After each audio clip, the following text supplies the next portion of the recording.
Youssef Zalal versus Seung Choi. We got minus 255 on Youssef Zalal, who's stepping in on short notice against Seung Choi, who's plus 195. The line did open around minus 200 for Zalal, and we've seen the steady money come in on Zalal to make him an even wider favorite here. So the last time we saw Lazal, last time we saw Youssef Zalal was against Ilya Topuria, and everybody knows Topuria's name at this point in time. A young, hot prospect coming into the game, and came in as a slight underdog against Youssef, but actually first initially came in as a pretty hefty underdog, and then all the love and money came in on Topuria, pushing him to pretty much an even. I think a plus 110 was like the best line that you could get at him once the fight started. But we saw Topuria, great first test in the UFC, great to really showcase that this guy is a top level guy, has a ton of potential, going out there and out grinding Zalal. And we're talking about a Zalal that's like very well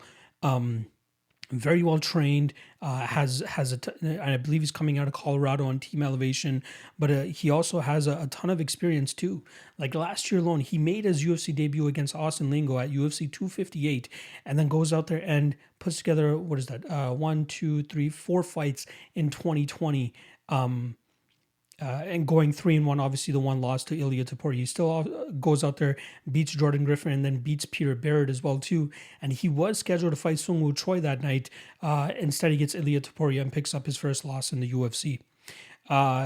Great stand-up fighter, moves well, throws a lot of spinning shit, very unorthodox with his approach, but it can also go out there and outgrind guys too, exactly what he did against Austin Lingo, where he was just able to take him down time and time again, show some solid work from on top, and also pull off a couple of submission attempts as well too. He's very active, solid cardio as well too, and I think that's where the edge is going to be here against Seung Choi, who seems to deteriorate the longer the fight goes.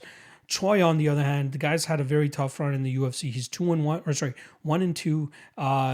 His one win coming against Suman Mokhtarian. If you guys remember the Mokhtarian brothers, I think his other brother's name was Ashkan Mokhtarian. I might be getting that wrong, but both brothers, absolutely horrible fighters. I just don't think they deserve to be in the UFC. So at least Choi was able to get a bit of a layup in that fight against Sumani. He goes out there and absolutely just outworks him over 15 minutes. Kind of surprised that we didn't see Choi get him out of there, but we saw what Choi looks like when he's at his best. His Muay Thai is on point. His clinch game is on point. He's able to use his knees, elbows, and kicks to the best of his abilities, and he's able to outstrike these guys.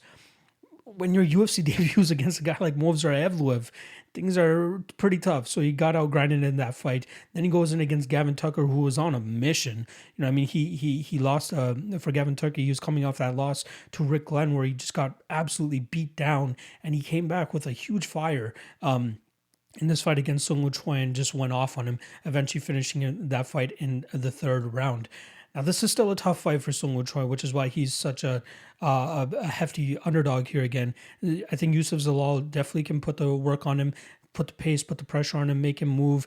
And I think that Zalal is definitely a solid spot here. I want to give Choi the benefit of the doubt, but it's very tough. Like the fight against Anglin was probably an easier fight for him, and he was the favorite going into that fight too. But now here he is as a plus 200 underdog. Youssef Zalal, again, we saw him really break down and we saw a lot of pain from him after he lost to Ilya Topuria because he was on such a great run.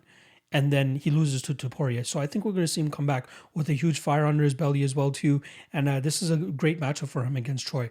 I can even see Zalal going out there and kind of just grinding this fight out like he did against Austin Lingo. You know what I mean? We know that the Muay Thai champion in Seung Choi is definitely the best when he's able to fight at range and fighting these clinch positions as well too, get his knees going. So I wouldn't be surprised to see Zalal kind of snatch up one of those legs, one of those knees, and take this fight to the ground. So I'm expecting a full MMA display here from Youssef Zalal.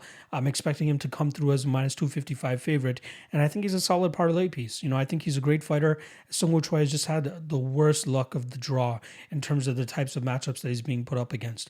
Now, if he's actually deserving of being in the UFC, he should be able to steal at least a round here from Youssef Zalal. But it's a tough ask. Zalal is very well trained, a solid fighter, great talent, was just outmatched stylistically in his last fight against Ilya Topuria. But here, I think this is a great fight for him to get right back on track. So I'm going with Youssef Zalal. I think he wins this fight via decision. But again, very unfortunate for Choi for taking this fight. He just wants to fight. You know what I mean? It's unfortunate. And the last time we saw him was December of 2019. So we're talking about over, 13, 14 months since we've last seen him compete.